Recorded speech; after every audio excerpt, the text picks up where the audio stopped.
And that's kind of a little bridge to my next point, which is people saying that the katana was not used in warfare.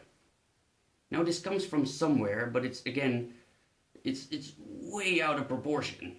You know, in this current day and age, people start to understand that the primary weapon of the samurai would be a spear. Well, melee weapon at least, because first they would carry a bow, and secondly they would carry a pole, so either a yari or a naginata or whatever. And the sword would be just the weapon after that, so it would be a secondary weapon. But here's the thing. Swords always are. Swords always are secondary weapons. You see, this is again something that people exaggerate, because the katana was always glorified, right? But now people will start to realize that the primary form of melee combat in Japan was a pole, were pole arms. So people start saying that, well, people didn't use katanas, they used pole arms instead. And then in combination with the idea that it was that samurai were practically no armor, or wooden armor at least, and the idea that a katana was just a civilian weapon, which is also not true, that leads people to exaggerate everything and say, well, they didn't use katanas in battle at all. Wrong. Swords are secondary weapons, and they were also secondary weapons here in the West. Knights used pole arms, and if you couldn't use your polearm anymore, you draw your sword. And it's the same for samurai. If you for some reason could not use your polearm anymore, you would go for the sword.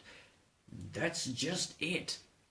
The idea that it wasn't used in battle is just, it's not true. It's just not true. And lots of people seem to believe that. It honestly surprised me, but it's not true. It's just an exaggeration. They were used in war. They were used against steel plate armored opponents, right? And they were pretty damn good at it as well. As well as a sword can be good at that, of course, because any sword would get damaged if you would hit somebody straight in the armor. But again, you know, it doesn't change things. Any sword has that. So next thing is the idea that you can't parry with it, or should not parry with it. This is also a thing that surprised me. I didn't think that people would think this. And I don't really know where this idea comes from, but I think it comes from the fact that Kendo is a different story, but Kenjutsu and Yaido don't really spar. Well, it is there, but it's not like Hima where you just armor up so that you can just bash people as hard as you can. So sparring is a much smaller aspect. And people, because of that, seem to believe that fighting with a katana was all about dodging and then striking once.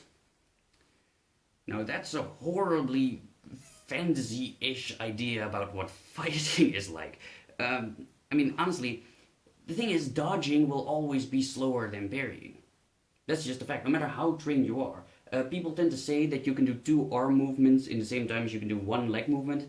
That's not precisely right, but it's the idea that moving your arm is quicker than moving your entire body. Because if you take a step, right, your entire body drags behind you, and that takes longer. And there are simply some strikes from some angles that you can't dodge effectively. Like if somebody were to do a number 5 strike, which is a horizontal strike, so it goes in here and it comes out somewhere here. Can you see that? Not really.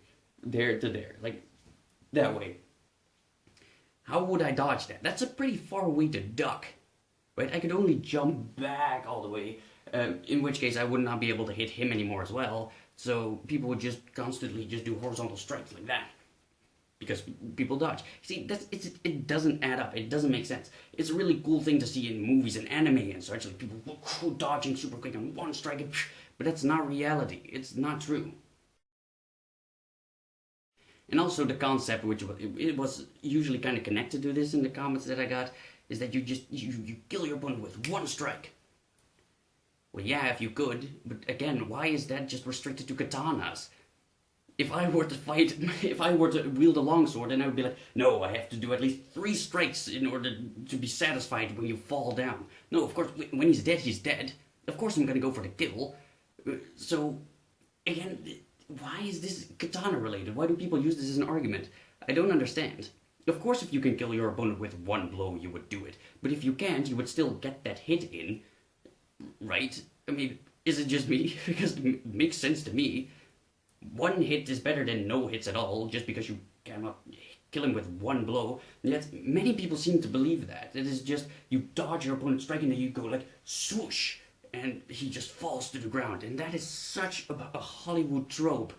But well, I got it as arguments in the comments, so here you go. It's not true. And the last thing is the idea that katanas can cut through other swords. Because of course it's folded over 7 billion times and it can cut through a tank barrel. So why not other swords? Well, because of the density of the material. Right? Just imagine this. Try cutting a piece of paper with another piece of paper without damaging the piece of paper that you're cutting with.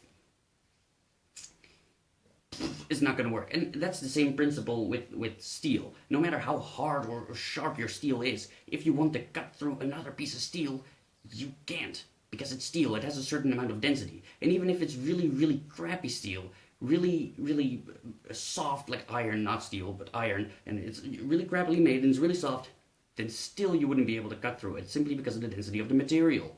And even if you would be, then you would still simply not be physically strong enough. That's also a comment that I got, and I honestly didn't know if that guy was trolling or not. This is just one comment that I got, and it was so weird. This guy said that as katanas get into a bind, which is when your swords glide together, so he was convinced that you could parry with a katana, apparently. But okay, so your sword would get in a bind, and the katana was made to cut through your opponent's sword in the bind, meaning that you would be pushing, which is also not true. You don't push swords in a sword fight, but in movies you do, so whatever. You start pushing, and then the katana will just slice through your opponent's sword. What? How does that even work? You can't.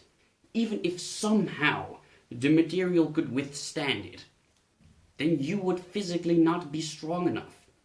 You, as a human, cannot slice through steel like that. You just can't. But it sure as hell looks cool because, you know, glorious Nippon steel folded over 70 gazillion times and cut through the Earth's core with one slice. Alright. Now, don't get me wrong, because katana bashers say a lot of bullshit about katanas as well.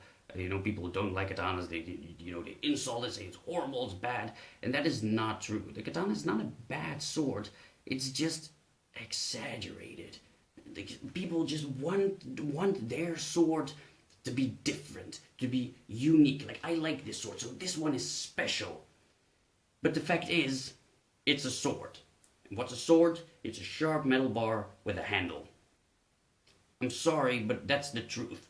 And there's nothing else to it.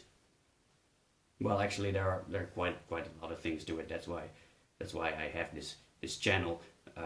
But still. Now, if you're still watching, I have a surprise for you, and that is some free finger training. Yes, all you have to do is move your mouse to that subscribe button down there and do this, and you'll train your finger a little bit.